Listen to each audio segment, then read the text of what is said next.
Elaine Carter walked into Riverside Trust Bank on a bright afternoon, dressed in a navy blue suit with a matching handbag. She carried herself with quiet confidence, her heels clicking softly against the marble floor as she approached the counter. The bank was busy, filled with customers going about their day, some depositing money, others applying for loans, and a few simply waiting in line. Employees moved around, assisting clients, while the large digital screen above the tellers displayed exchange rates and interest updates. Elaine took a deep breath and pulled a check from her purse. It was a large amount, but nothing out of the ordinary for her. She had worked hard for years, built a successful career, and made smart investments. This was just another banking errand, something she had done countless times before. She stepped forward and handed the check to the teller, a young woman who looked at it and then glanced up at her with slightly wide eyes. "Just a moment, ma'am," the teller said politely, before walking toward the manager's office. Elaine waited, tapping her fingers lightly against the counter. She had a busy schedule and hoped this wouldn't take long. A few moments later, a man in his late 50s approached the counter. He was tall, with neatly combed gray hair and a well-pressed suit. His name tag read Richard Lawson, branch manager. He looked at the check, then at Elaine, then back at the check again. His expression changed slightly, and there was something in his eyes: hesitation, doubt. "Ma'am," he said slowly, holding up the check, "this is a very large amount. We need to verify its legitimacy before we can process it." Elaine nodded, expecting this. "Of course," she said smoothly. "You can call the issuing bank. They'll confirm everything." Richard didn't move right away. He seemed to be studying her, as if trying to figure something out. "Do you have any business accounts with us?" he asked. Elaine raised an eyebrow. "Yes, I do. You can check under Carter Enterprises." The manager glanced toward his computer, but still didn't take any steps to verify anything. Instead, he sighed, folded his arms, and gave her a small, polite smile, one that didn't quite reach his eyes. "Ma'am, I just want to make sure everything is in order. We have to be cautious about large transactions, you understand." Elaine understood caution, but something about his tone didn't sit right with her. She had seen this before: the extra questions, the second-guessing, the unnecessary delay. She had dealt with people who made assumptions before even checking the facts. She kept her expression calm. "I appreciate that," she said. "So, let's verify it. Go ahead and make the call." Richard hesitated for just a second before nodding. "I'll be right back," he said, taking the check and walking toward his office. Elaine watched him go, tapping her fingers again. Something told her this was about to take longer than it should. Elaine stood patiently at the counter, but inside, she felt a familiar frustration bubbling up. She had been through situations like this before, where people hesitated, where unnecessary steps were added, where trust was given too easily to some but questioned for others. She had learned to remain calm, to let people reveal their own assumptions without reacting too quickly. She watched as Richard entered his office with the check still in his hand. Through the glass window, she saw him pick up the phone. But instead of dialing right away, he leaned back in his chair, glancing at the check again. He seemed deep in thought, as if debating what to do next. After a moment, he finally began dialing. Elaine sighed quietly. It was a simple process: call the issuing bank, confirm the details, and clear the check. Yet, for some reason, Richard had felt the need to question her first, as if waiting for her to prove something before even taking the basic steps. The bank was still busy, with customers moving in and out. She could hear people chatting, the beeping of the ATMs, and the soft hum of background music. A young man in line behind her shifted impatiently, checking his phone. An older woman at the next counter finished her transaction and walked away with a smile. Minutes passed. Elaine checked the time on her watch. Richard was still on the phone, nodding and scribbling something on a notepad. Then, to her surprise, he frowned. Instead of returning to the counter, he called over one of the employees, a tall man in a light blue shirt. They spoke for a moment, and the employee gave a quick nod before walking away toward the back of the bank. Elaine's patience was wearing thin. She had no doubt her check was valid. She had been banking with institutions far larger than this one for years, moving funds without issue. She took a deep breath, reminding herself to stay composed. Finally, Richard stood up and walked back toward her. His expression was neutral, but something in his body language told her he wasn't convinced yet. He placed the check on the counter between them and looked at her with a polite but firm expression. "Ma'am, I'm afraid we won't be able to process this check today," he said. Elaine blinked. "Excuse me." Richard gave a small, almost apologetic smile. "There are certain security measures we follow when handling large transactions. I just spoke with the issuing bank, and while the check is real, we still need further verification before we can release the funds. You'll need to provide additional proof of income, business records, or a letter from the issuing bank confirming the transaction." Elaine's expression didn't change, but inside, she felt a spark of irritation. She knew the policies, and she also knew that these extra steps were not required for every customer. She took a slow breath and met his gaze. "Are you telling me that despite verifying the check, you're still refusing to process it?" Richard nodded slightly. "For now, yes. It's just standard procedure." Elaine didn't believe that for a second, but instead of arguing, she reached into her purse, pulled out her phone, and made a call of her own. Elaine held her phone to her ear, her expression calm but determined. The bank manager, Richard, watched her with a hint of curiosity, though his posture remained firm.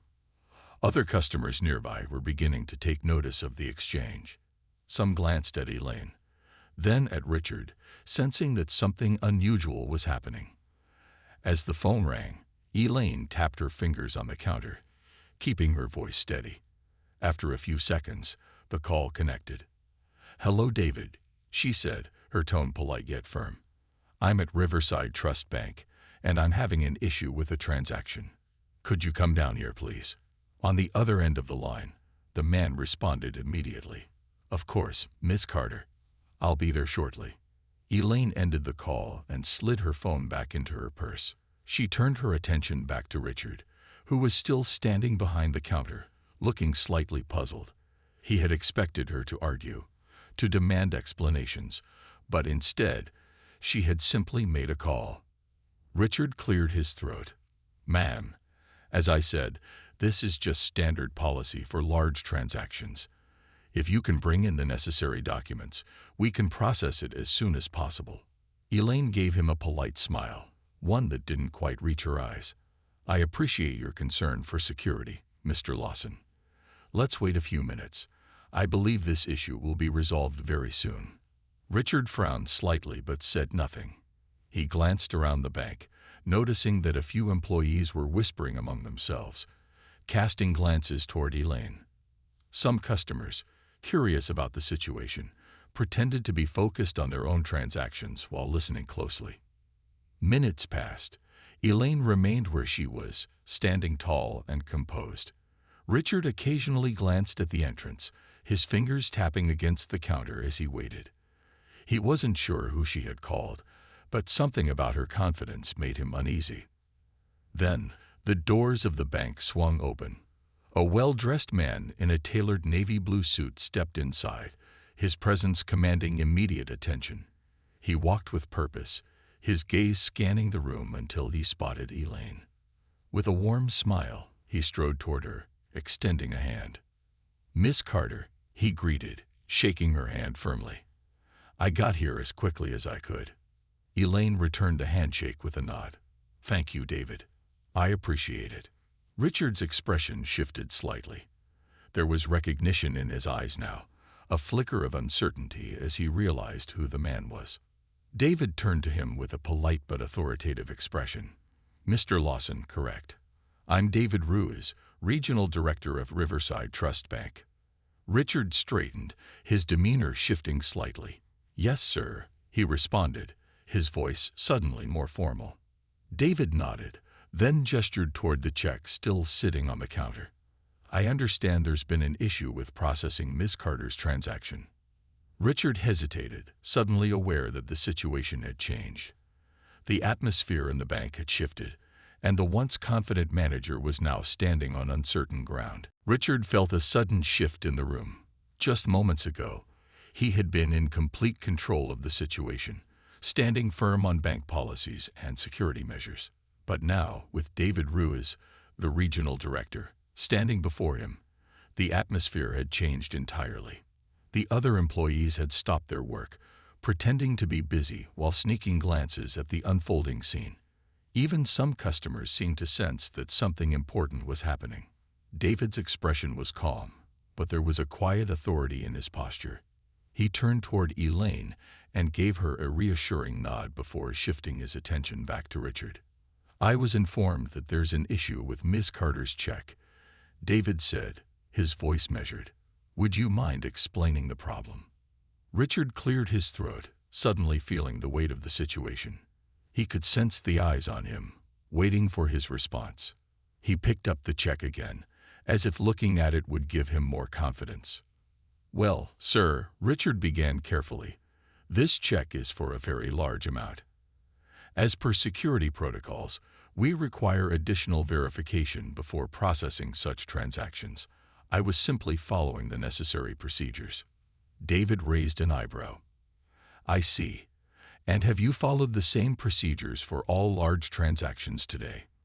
Richard hesitated. It was a simple question, but one that immediately put him in a difficult position. He knew the truth. He hadn't. He had processed several checks that morning without additional verification, but those customers had looked different from Elaine. David didn't wait for an answer. Instead, he reached for the check, studying it briefly before placing it back on the counter. This check is completely valid, he said firmly. Miss Carter is a longtime client of this bank, and there is no legitimate reason to delay this transaction. So I'll ask again, why was this not processed immediately? Richard swallowed hard. He opened his mouth to respond, but the words wouldn't come out easily. He suddenly felt small in front of the regional director, who was clearly not pleased. Elaine, still composed, finally spoke. Mr. Lawson, she said smoothly, I asked you to verify the check with the issuing bank. You did. They confirmed it was legitimate. Yet, instead of completing the transaction, you asked me for additional proof that wasn't necessary. Why? Richard struggled to find an acceptable response. He knew that whatever excuse he gave wouldn't hold up under scrutiny. His usual confidence had vanished, replaced by a growing sense of regret. David let the silence linger for a moment before speaking again. I'll be processing this transaction myself, he said. And after that, we're going to have a serious conversation about how customers are treated at this branch. Richard's face turned pale. He had made a mistake, one that wasn't going to be ignored. And judging by the way David and Elaine stood before him, he knew that this was far from over. Elaine watched Richard carefully, noting the way his posture had changed. Just minutes ago, he had been firm, speaking with confidence as he explained why her check couldn't be processed. But now, with David Ruiz, the regional director, standing beside her, that confidence had faded. His shoulders were tense, and his grip on the check was just a little too tight, as if holding it would somehow change the situation. The silence in the bank felt heavy. Employees behind the counters were still pretending to be busy, but their eyes kept flicking toward the conversation. Some customers had slowed down, pretending to check their phones or shuffle papers, but they were clearly listening. David glanced at his watch, then looked directly at Richard. I'm waiting, Mr. Lawson. Why exactly was this check denied even after verification? Richard cleared his throat, choosing his words carefully. Sir, I was just being extra cautious. It's part of my duty to protect the bank from potential risks. David didn't look convinced. Risks? From what exactly? Richard hesitated. Well, from fraud. Sir, large checks can sometimes be. David raised a hand, cutting him off. Let's not dance around the real issue here, he said, his voice steady but firm. We both know that if another customer had presented this check, you would have processed it without question. Richard's mouth opened slightly, but he didn't speak. Elaine finally stepped forward, her voice calm yet pointed. I've banked here before. I've processed large transactions before. And yet, today, I was asked to provide additional proof even after my check was confirmed. Why? Richard swallowed, but he had no good answer. David took a deep breath and turned to Elaine. Miss Carter, I sincerely apologize for this experience. This is not how we conduct business, and I take full responsibility for making sure it never happens again. Elaine nodded. I appreciate that, David. David then took the check from Richard's hand and handed it to a nearby teller. Process this transaction immediately, he instructed. The teller, who had been quietly observing the situation, nodded quickly and got to work. Within moments, the check was officially deposited into Elaine's account. The process had taken only a few clicks, something that could have been done the moment she handed over the check in the first place. Elaine took the receipt with a small smile. That wasn't so difficult, was it? David turned back to Richard, his expression serious. Mr. Lawson, meet me in my office first thing tomorrow morning. We need to have a conversation about how you handle customers and whether you're fit for this position. Richard's face turned pale. He nodded stiffly, realizing that his actions had placed his job at risk. He had underestimated the woman standing before him. And now he was paying the price for that mistake. Elaine picked up her purse and adjusted it over her shoulder. Thank you for handling this, David, she said. David gave her a respectful nod. It's the least I can do. As Elaine turned to leave, she glanced around the bank one last time. The employees who had watched everything unfold quickly turned away, pretending to be busy. Some customers looked impressed, while others seemed thoughtful, as if they had just learned an important lesson. She walked toward the door, stepping out into the bright afternoon light, knowing that today had been about more than just a check. It had been about proving a point, that respect and fairness weren't things to be given selectively. They were things everyone deserved. Elaine stepped out of the bank, feeling the warmth of the afternoon sun on her face. She took a deep breath, letting the fresh air fill her lungs. The situation inside the bank had played out exactly as she had expected. Hesitation, unnecessary questions, and a manager who assumed he had the power to decide who deserved respect and who didn't. But today had been different. Today, she had reminded them who she was. She walked toward her car, her heels clicking against the pavement. As she reached for the door handle, she heard footsteps behind her. Turning slightly, she saw David Roods approaching. He had his hands in his pockets, his expression thoughtful. Ms. Carter, he said, stopping a few feet away. Do you have a moment? Elaine gave him a small smile. Of course, David.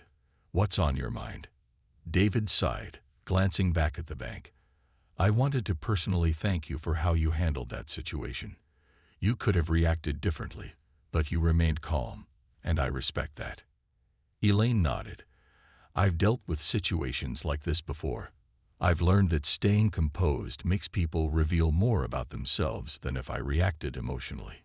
David smiled slightly. That's a powerful approach. He hesitated for a moment before continuing. Miss Carter, I need to be honest with you. What happened today?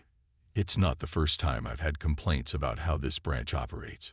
Richard has been here for years, and while he has a strong record in managing finances, his approach toward certain customers has raised concerns before. I should have addressed it sooner. Elaine studied him for a moment. She could hear the sincerity in his voice.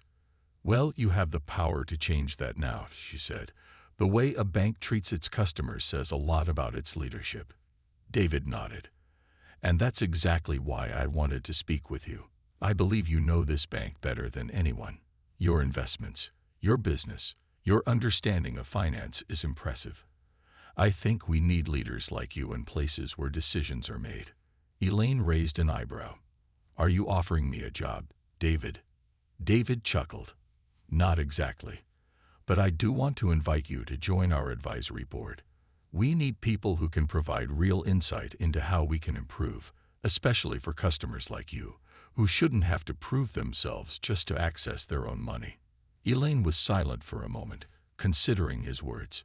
She had spent years building her businesses, making financial decisions that helped her companies grow. She had experience, knowledge, and a voice that people listened to. Maybe this was an opportunity to create meaningful change. She smiled. "That's an interesting offer. I'd like to think about it." David nodded.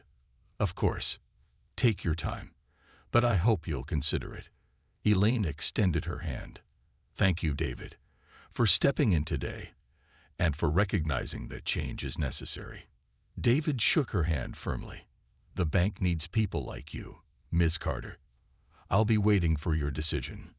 As he turned to walk back into the bank, Elaine stood there for a moment, looking at the building she had just walked out of. What had started as a frustrating experience had turned into something much bigger. Maybe today wasn't just about proving a point. Maybe it was about opening a door to something new. Elaine sat in her office later that evening, staring out the large window at the city skyline. The events of the day kept replaying in her mind, the unnecessary questioning, the hesitation, the way Richard had tried to control the situation, and the way everything had shifted the moment David Ruiz arrived. She had dealt with situations like this before, but something about today felt different. It wasn't just about a check or a single bank transaction. It was about something much bigger: who gets to be trusted, who gets to be questioned, and who gets to make the decisions. David's offer lingered in her thoughts. Becoming part of the bank's advisory board wasn't something she had ever considered before. She had always been on the other side, building her businesses, managing investments, growing her wealth. But maybe it was time to step into a different role. Maybe she could help change the system from within. Her phone buzzed on the desk, breaking her thoughts. She glanced at the screen. It was her assistant, Lisa. Elaine answered. "Lisa, good evening." "Good evening, Miss Carter. I wanted to follow up on your visit to the bank today." Everything went well in the end. Elaine leaned back in her chair. "In a way, yes. The check was finally processed, but not without unnecessary delays. David Ruiz handled it well, though. He even made me an interesting offer." Lisa sounded intrigued. "An offer?" Elaine nodded, even though Lisa couldn't see her. "He asked me to consider joining the bank's advisory board. He wants me to help improve their policies and customer experience." Lisa was silent for a moment before replying. "That sounds like an amazing opportunity, Miss Carter. You'd be able to make real changes." Elaine exhaled slowly. "That's what I'm thinking too. But it's a big step. It's not just about me. It's about making sure this doesn't happen to others. Do I really want to take that on?" Lisa's voice was firm. "If anyone can do it, you can. You've built successful businesses, navigated difficult financial landscapes, and proven time and time again that you belong at the table. This would be no different." Elaine smiled. Lisa had always been her biggest supporter. "You make a strong case." Lisa chuckled. "I just think it's time the banking world had someone like you influencing decisions. And besides, wouldn't it be poetic justice? First, they question whether you belong, and next, you're sitting in a position of power at their table." Elaine laughed softly. "That would be something, wouldn't it?" Lisa's voice turned serious. "Think about it, Ms. Carter. You always tell me that real change doesn't happen from the outside. It happens when we step into the rooms where decisions are made. Maybe this is your chance." Elaine tapped her fingers against the desk, deep in thought. Lisa was right. If she accepted this position, she wouldn't just be speaking for herself. She would be speaking for every person who had ever been doubted, delayed, or dismissed. She finally said, "I'll sleep on it, Lisa, but I have a feeling I already know my answer." As she ended the call, she looked out the window again. The city lights shimmered in the distance, full of possibilities. Maybe today hadn't just been about fixing a problem. Maybe it had been about creating an opportunity. one that could change everything. The next morning, Elaine sat at her desk, sipping her coffee as she prepared for the day ahead. She had made her decision. The night had given her time to reflect, but deep down, she had known her answer the moment David Ruiz made the offer. She picked up her phone and dialed David's number. He answered almost immediately. "Miss Carter," he greeted. "Good morning." "Good morning, David," Elaine said. "I thought about your offer, and I've made my decision." David's tone was expectant, and Elaine smiled. "I'm in." For a brief moment, there was silence. Then David spoke with clear excitement. "That's wonderful news. I knew you'd be the perfect addition to our advisory board. We have our first meeting next week, and I'd love for you to attend." "I'll be there," Elaine confirmed. "Fantastic," David said. "And just so you know, I've already taken steps to address what happened yesterday. Richard has been placed under review, and we're looking into retraining our staff to ensure situations like that don't happen again." Elaine nodded, though she wasn't surprised. "That's a good start, David. But real change needs to go deeper. Policies need to be put in place, and the culture of the bank needs to shift. That takes time." David sighed. "I agree. And that's exactly why we need someone like you on board, to push for the right changes." Elaine smiled. "Then let's make it happen." After ending the call, Elaine leaned back in her chair, letting the moment sink in. Just yesterday, she had walked into that bank as a customer, someone whose authority and status had been questioned. Today, she was stepping into a position of influence, ready to ensure that others didn't have to experience the same kind of treatment. She knew the road ahead wouldn't be easy. Change never was. There would be resistance, slow progress, and moments of frustration. But if there was one thing Elaine had learned in her career, it was that true power didn't come from waiting for change. It came from creating it. As she finished her coffee, she grabbed her notebook and began writing down ideas. Policy changes, diversity training, customer service improvements. She wasn't just going to be a name on an advisory board. She was going to be a force for real transformation. Later that afternoon, Elaine arrived at the bank again. Not as a customer this time, but as a leader stepping into her new role. As she walked through the doors, she noticed the shift in the way employees looked at her. Some recognized her, their expressions a mix of surprise and quiet respect. David was already waiting in the lobby. He extended his hand, a warm smile on his face. "Welcome back, Miss Carter." Elaine shook his hand firmly. "Let's get to work." And with that, she stepped forward, not just into the bank, but into a future where she would no longer be questioned. She would be the one making the decisions.